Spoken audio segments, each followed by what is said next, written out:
गांव की जिठानी।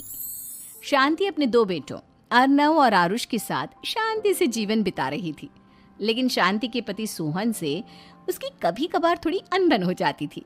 एक दिन शांति रोज की तरह सुबह का खाना बना रही थी, तभी दरवाजे की घंटी बजी।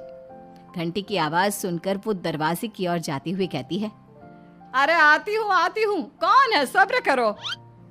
शांति दरवाजा खोलती है तो देखती है कि उसके जेठ मोहनदास सामने खड़े होते हैं। वो सक पकाकर अपना घूंघट करती है और पैर छूकर कहती है, आइए आइए जेठ जी। कैसी हो शांति? जी मैं तो बिल्कुल ठीक हूँ, सब आपकी मेहरबानी है भाई साहब। शांति और मोहनदास की बातें सुनकर शांति का पति सोहन और उसके दोनों बेटे बाहर आ जाते हैं। अरे भैया राम राम, कैसे हो आप? राम राम भाई। अरे शांति, ऐसे खड़ी खड़ी क्या देख रही हो?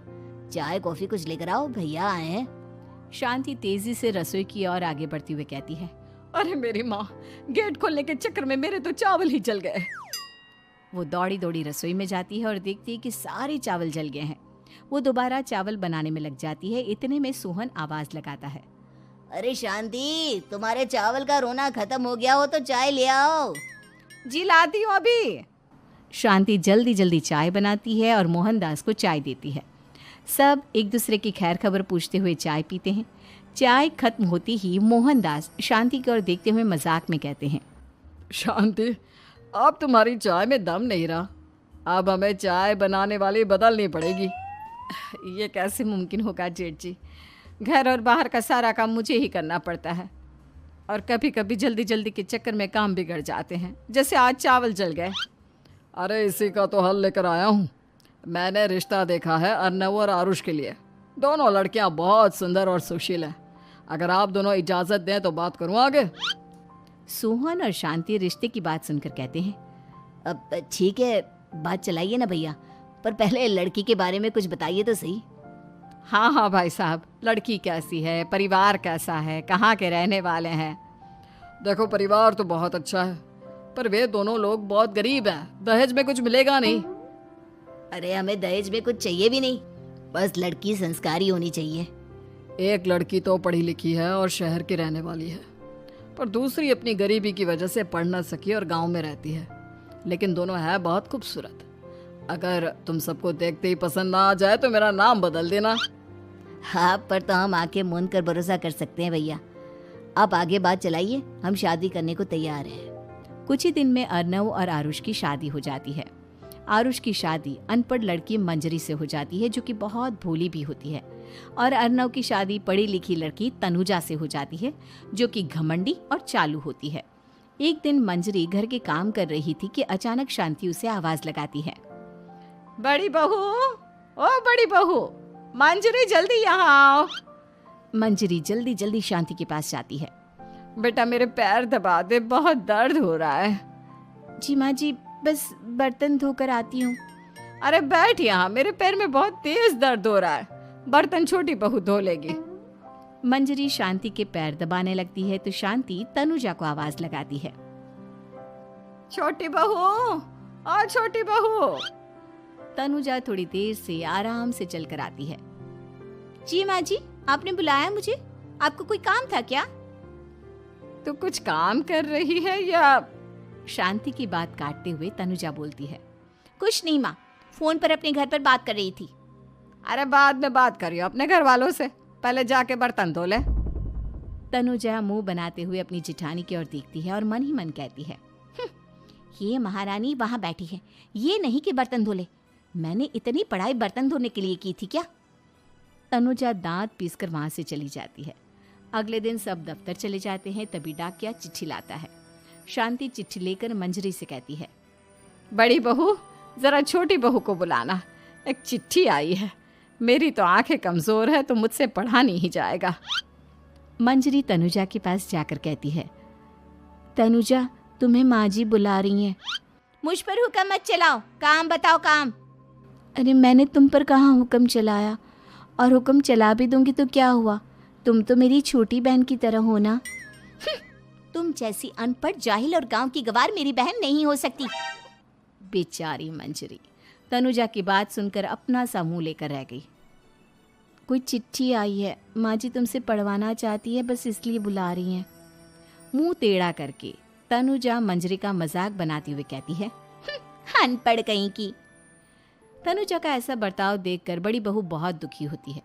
तनुजा को अपनी पढ़ाई का घमंड इतना हो गया कि अब वो घर के कोई काम नहीं करती और अपनी जिठानी का मजाक बनाती रहती।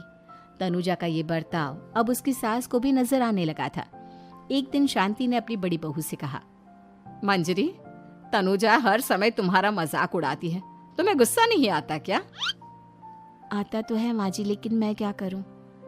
जब भी उसे कुछ बोलती हूँ वो और भी जली कटी बातें मुझे सुनाकर चली जाती है। मैं उसे अपनी छोटी बहन की तरह प्यार करती हूँ, लेकिन उसके दिल में मेरे लिए कोई इज्जत नहीं। बहू, तूने वो कहावत सुनी है, जुल्म करने वाले से ज्यादा जुल्म सहने वाला अपराधी होता है। मंजरी अपनी सास का इशारा समझ जाती है। वो अपनी देवरानी को सबक सिखाने की ठान लेती है और एक दिन शांति अपनी दोनों बहुओं के साथ बैठी थी तो शांति अपनी बड़ी बहू से पूछती है, अरे बहू, शाम होने को है, कुछ सोचा है क्या बनेगा खाने में? माँ जी, मेरे तो सर में बहुत दर्द है आज। मेरी प्यारी देवरानी ही कुछ अंग्रेजी खाना बनाकर खिलाएगी। सुना है पढ़े लिखे लोग अंग्रेजी खाना बहुत अच्छा बनाते हैं, क्यों तनुजा? इतना कहकर मंजरी अपनी सास की ओर देखकर मुस्कुरा दी। तनुजा अपनी तारीफ सुनकर बहुत खुश हो गई। इतने में शांति कहती है, ये तो सच बात है छोटी बहू, ये तो मैंने भी सुना है। हम भी पक गए हैं बड़ी बहू के हाथ का खाना खा खा कर।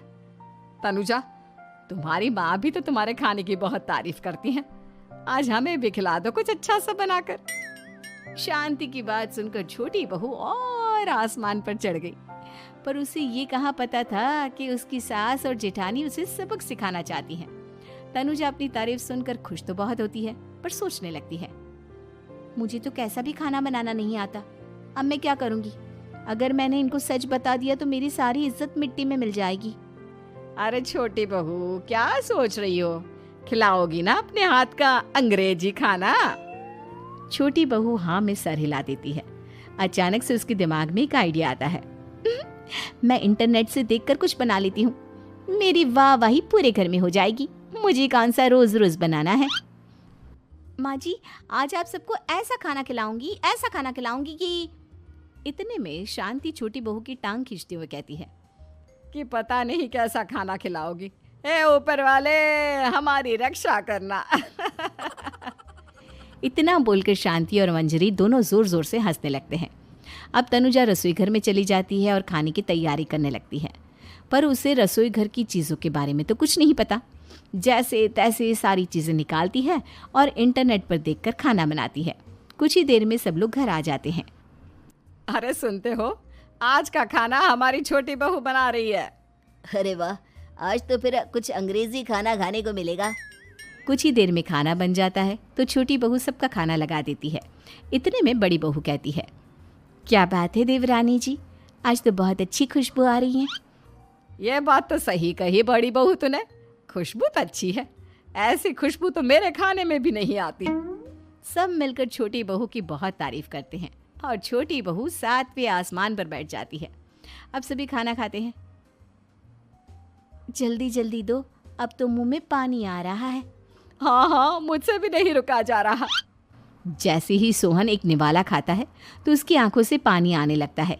ये देखकर शांति सोहन से पूछती है, क्या हुआ जी, खाना इतना अच्छा बना है कि आंखों से पानी आ गया?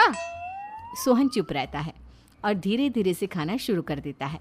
इतने में सोहन छोटी बहू से कहता है, बेटी तुम भी तो खाओ, तुम क्यों रुकी हो? खाना सच में बहुत अच्छा है। ये कहकर सोहन जोर से हंस देता है। फिर सब खाना खाने लगते हैं, लेकिन खाने में नमक और मिर्च तेज हो गई थी। तनुजा से कोई कुछ नहीं बोलता, बल्कि उसे भी खाने को कहते हैं।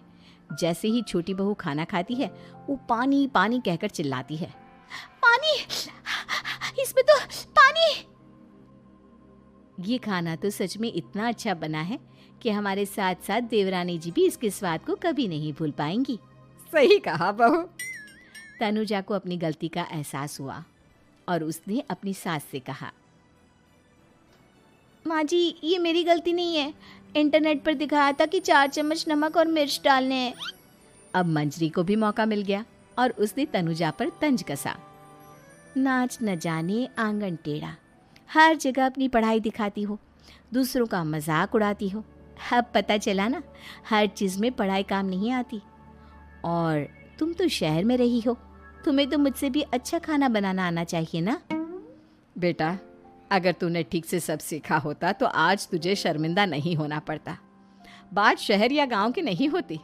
मंजरी गांव से आई है, लेकिन उसे घर का काम करना और खाना बनाना सब अच्छी तरह से आता है। तुम शहर में रही हो, तुमने ये सब क्यों नहीं सीखा? छोटी बहू सर नीचा कर सबसे माफ़ी मांगती है और बहुत शर्मिंदा होती है। दीदी मुझे माफ़ कर दो, मैंने आपको बहुत बुरा भला कहा, पर आपने मुझे हमेशा ही माफ़ किया। आज मुझे अपनी गलती का एहसास हो गया है। अब दोनों बहुएं मिलकर घर का काम करने लगी और एक दूसरे को अपने गुण बांटने लगी। मंजरी ने अपनी देवरानी को खाना बनाना और घर का काम करना सिखाया, वहीं तनुजा ने भी अपनी जिठानी को पढ़ना लिखना सिखाया। शांति और सोहन ऐसी बहुएं पाकर बहुत खुश थे।